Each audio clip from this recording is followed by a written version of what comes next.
The trout's been getting on the outsides slowly.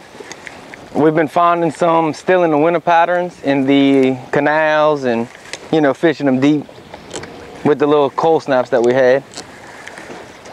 The wind's been kind of making it rough. You have to fish the canals and in the bays, and you can't really chase them onto the outside yet.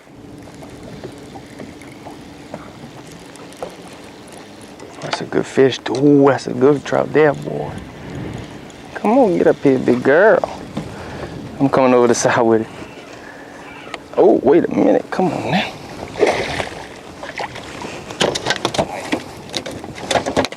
That's one of them ones. Cody, that's what y'all been catching in here? Nice trout like that? Nice trout like this. Everything, you know, most of what we've been catching is 14 to your 18-inch range. We had a couple of them over 20 inches, but that's majority of what we've been catching. They got a few spots that's a little deeper out towards the bay, but back here in these back canals, it's all about average to 3 to 4 foot. What I'm seeing is the mullet stayed in here good. The weather never really got real hot. It never indicated that spring or summer was on the way.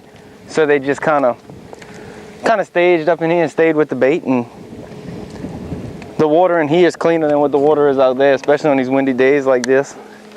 And you know, like any spot, they got fish that do stay in here pretty much year round and don't make the transition like they should. You got to keep moving. If you catch 10 and they shut down, you go to the next spot. Don't try to make it happen because it's not there yet. When you have the little bit of cold snaps and it gets cool, oysters warm up faster than mud. So the water gets warmer on the oyster reefs, the bait's staying on top of the oyster reefs.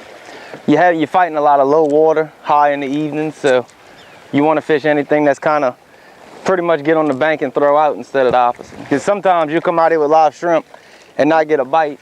You put a plastic on and throw it and you start catching.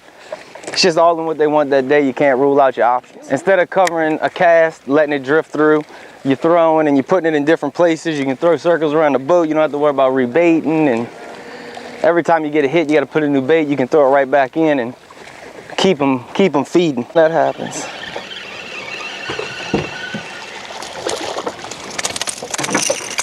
Fishing the canal, coming out of winter spots to the summer spots. That's what I'm talking about.